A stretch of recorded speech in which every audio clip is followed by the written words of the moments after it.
Selamat pagi Bapak Ibu Saudara yang dikasihi Tuhan. Kita jumpa lagi dalam renungan pagi GPD Bethesda Makassar. Pagi ini saya akan baca dari buku Yakobus pasal 4 ayat yang keempat yang berkata sebagai berikut. Hai kamu orang-orang yang tidak setia, tidakkah kamu tahu bahwa persahabatan dengan dunia adalah permusuhan dengan Allah? Jadi, barang siapa yang hendak menjadi sahabat dunia ini, ia menjadikan dirinya musuh Allah. Saudara-saudara yang dikasihi Tuhan, firman Tuhan ingatkan kepada saya dan saudara tentang bagaimana hubungan kita dengan Tuhan. Bagaimana kita menjaga kehidupan kerohanian kita di dalam kita mengiring Tuhan. Ada banyak hal-hal yang kita bisa dapatkan, yang kita bisa peroleh dalam perjalanan yang kita bangun dengan dunia ini, juga dengan Tuhan. Oleh sebab itu, Yakobus harus ingatkan kepada saya dan saudara supaya kita menjaga hubungan kita dengan Tuhan sebagai suatu ungkapan kesetiaan. Hal ini penting karena Alkitab katakan dalam buku Wahyu, yang terpanggil, yang terpilih, dan yang setia, itulah kelompok orang-orang yang bertahan sampai pada kedatangan Tuhan, di mana mereka tetap setia. Nah, saudara yang dikasihi Tuhan, sebab itu dikatakan persahabatan dengan dunia ini adalah suatu tindakan permusuhan kita dengan Allah. Nah, persahabatan ini bukan hanya bergaul, berteman, tetapi mengadopsi, mengambil gaya-gaya dunia, mengambil hal-hal yang bukan rohani, dibawa dalam kehidupan kerohanian kita. Dan hal ini sangat berbahaya.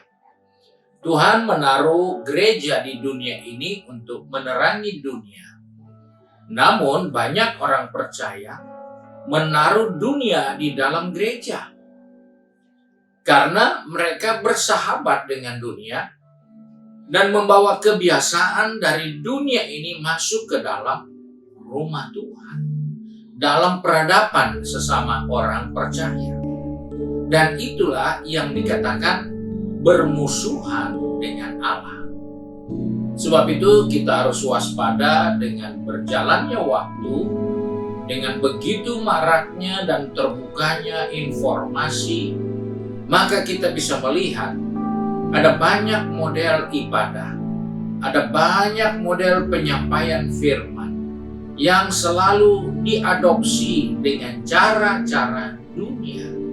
Nah, persahabatan dengan dunia ini adalah mengambil kebiasaan dunia untuk menjadi bahagian hidup ini.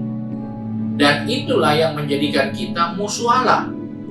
Nah, sebab itu kita harus waspada dalam pengiringan kita kepada Tuhan, karena dunia selalu ingin membuka tangannya lebar-lebar untuk menerima kita sebagai sahabat dunia. Kita bisa melihat perubahan dengan perubahan begitu cepat, tanpa kita sadari kita membuka diri untuk terjadi suatu perubahan. Pada tahun 80-an, era digital, era telepon, kita menggunakan telepon yang sangat-sangat sederhana. Dan itu pun sudah merupakan kemajuan di era itu. Namun sekarang, sekalipun telepon itu mungkin mau dikasih gratis, tidak banyak orang suka. Karena tanpa kita sadari, kita sendiri sudah merubah adaptasi kita dengan sarana handphone yang pertama, beralih kepada handphone yang berikut dan seterusnya. Sehingga tadinya handphone itu hanya berfungsi sebagai telepon, sekarang handphone kita kita bisa temukan Alkitab di dalamnya, kita bisa temukan data diri kita di dalamnya, kita bisa temukan tabungan kita di bank ada di dalamnya, kita bisa menemukan banyak hal tentang diri kita dan data pribadi kita di handphone kita. Yang tadinya kita harus bawa banyak surat, yang tadinya kita mau berangkat harus bawa tiket fisik, sekarang cukup dengan tiket elektronik. Dan itu perubahan yang kita selalu beradaptasi, kita selalu menyesuaikan diri dengan perubahan itu. Namun dalam kehidupan kita beribadah, bersekutu, bahkan membangun hubungan dengan Tuhan, seringkali kita gagal beradaptasi dengan pergerakan Tuhan. Kita seringkali tidak mampu mengikuti pergerakan dari pekerjaan Tuhan karena kita sudah sangat bersahabat dengan dunia ini. Sehingga tidak sedikit ada gereja yang begitu kental dengan persahabatan dunia ini, sehingga acara di gereja tidak berbeda dengan entertainer di luar, sehingga orang beribadah tidak perlu lagi seperti kita datang membawa korban pujian, korban syukur, kita tidak perlu lagi bawa, karena kita dihibur di situ. Kita bukan membawa pujian, tapi kita mendengar pujian untuk menghibur diri kita. Gereja beralih karena persahabatan dengan dunia.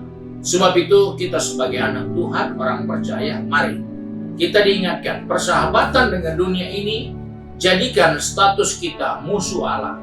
Sebab itu kita perlu tuntunan Roh Kudus memegang tangan kita, mengatur langkah kaki kita supaya kita tidak salah dalam melangkah mengiring Tuhan. Mari kita satu dalam doa. Kami bersyukur untuk kasih setia Tuhan, karena pagi ini Tuhan mengingatkan kepada kami bahwa persahabatan dengan dunia menjadikan kami musuh dengan Tuhan. Tuhan, tolong kami, beri hikmat bagi kami supaya kami tidak membawa diri kami bertentangan dengan Tuhan, tapi kami tetap bersahabat dengan Engkau. Karena kami percaya di dalam hubungan yang baik dengan Tuhan, sebagaimana Abraham menjadi sahabatmu, Engkau memberitahukan banyak hal yang penting kepada Abraham, bapa orang percaya itu. Sebab itu Tuhan, tolong kami, anak-anakmu yang sudah pergi bekerja di tempat bisnis maupun ada di kampus serta kesibukan di rumah masing-masing. Engkau tolong kami supaya kami tetap mengingat bahwa kami harus membangun hubungan dengan Tuhan, bukan memutuskan hubungan dengan Tuhan. Tolong kami Bapa, biarlah sepanjang hari ini kami tetap mengikatkan diri kami sebagai sahabat Tuhan, dan biarlah kami mempermuliakan Bapa di surga. Terima kasih ya Tuhan, kami berdoa dan mengucap syukur dalam nama Tuhan Yesus Kristus, Juru Selamat kami, majikan kami yang baik dan setia. Haleluya. Amin. Puji Tuhan, selamat pagi Bapak Saudara yang dikasihi Tuhan, dan Tuhan memberkati kita.